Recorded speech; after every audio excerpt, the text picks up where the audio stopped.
નમસ્કાર બાલમિત્રો, યુટ્યુબ ચેનલમાં આપનું હાર્દિક સ્વાગત છે.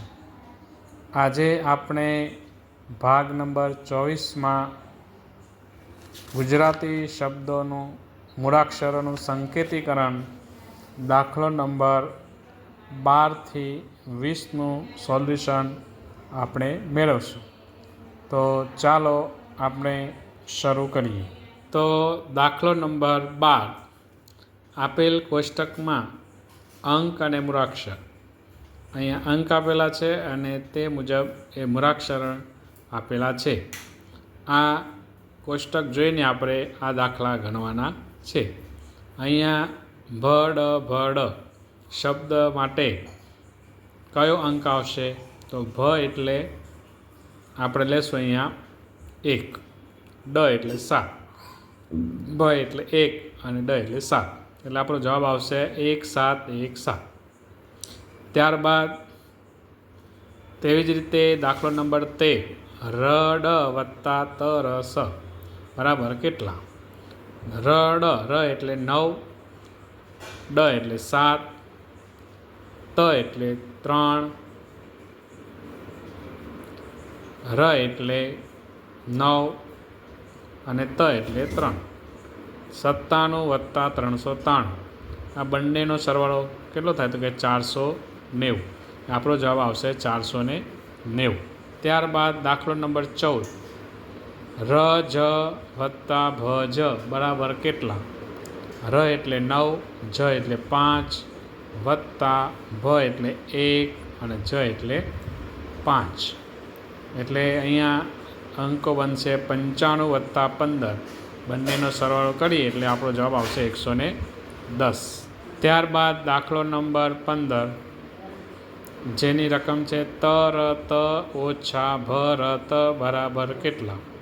અહીંયા આપણે જોશું તો તનો અંક આવશે 3, રનો આવશે 9, તનો આવશે 3, ઓછા ભ એટલે 1, ર એટલે 9 અને ત એટલે 3. એટલે કે અહીંયા અંક બનશે 393 ઓછા 193 બરાબર આપણો જવાબ આવશે 200. ત્યારબાદ દાખલો નંબર 16, નીચેના પૈકી કયું સાચું નથી તે આપણે શોધવાનું છે. આગળ આપણે દાખલો ગણ્યો તેમ ડાબા બરાબર જવા થાય તો તે સાચો, તે ન થાય તો તે ખોટો. અહીંયા એમાં આપશે ભડ લ એટલે કે નાના છે ર જ કરતાં. ભનો અંક થશે 1, ડનો થશે 7, રના 9 અને જનો 95. અહીંયા અંક બનશે 97 નાના છે 95 કરતાં. તો આ વિધાન સાચું નથી. આને લેસ ધેન કહેવાય અને ગેટર ધેન. સમજવા માટે જોઈએ તો લ જે બાજુ લ થાય એને લઘુ અને આમ ઘ બાજુ થાય એને ગુરુ કહેવાય. એ આપણે સમજવા માટે આ ગુરુ એટલે મોટો છે, આ યાદ રાખવા માટે આપણે એ રીતે બોલીએ છીએ. બીજી રકમ છે ત જ બરાબર ડ ગુણ્યા જ. ત એટલે 3, જ એટલે 5 બરાબર 7, ડ એટલે 7, જ એટલે 5. 35 બરાબર 7 પંચું 35. એટલે અહીંયા 3 ને 5 અને અહીંયા થાય છે 7 ગુણ્યા 5. અહીંયા 35, અહીંયા 35. તો સી એમાં છે ભ ર ગુણ્યા જ બરાબર ર જ. એટલે ભ એટલે 1, ર એટલે 9 ગુણ્યા જ એટલે 5. અહીંયા જોઈએ તો ર એટલે 9, જ એટલે 5. 19 ગુણ્યા 5 અહીંયા 95. એટલે 19 5 95, અહીંયા 95 છે. પણ અહીંયા આપણે પ્રશ્ન શું છે? સાચું નથી. એટલે અહીંયા ડાબા બરાબર જવા થાય છે. અહીંયા ડાબા બરાબર જવા થાય છે. એટલે કે અહીંયા 17 નાના છે 95 કરતાં, 35 બરાબર 35 થાય છે, અહીંયા 95 બરાબર 95 થાય છે. અહીંયા આપણો પ્રશ્ન શું છે? કયું વિધાન સાચું નથી?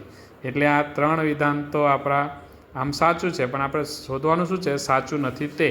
હવે આપણે છેલ્લી રકમ જોઈએ ડી. તરત મોટા છે ર જ ત.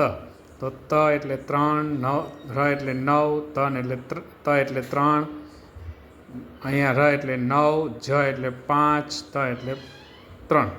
હવે અહીંયા આનો અર્થ શું થાય તો કે 393 મોટા છે 953 કરતાં, તો આ વિધાન સાચું નથી. એટલે આપણો પ્રશ્ન શું છે, કયું વિધાન સાચું નથી? તો આપણું વિધાન આવશે ડી. એટલા માટે ડી સાચો જવાબ આવશે.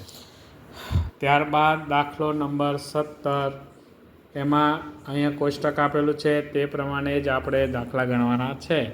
તો તે પ્રમાણે અહીંયા જોઈએ તો અહીંયા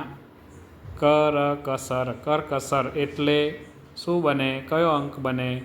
તો ક એટલે અહીંયા 1, ર એટલે 5,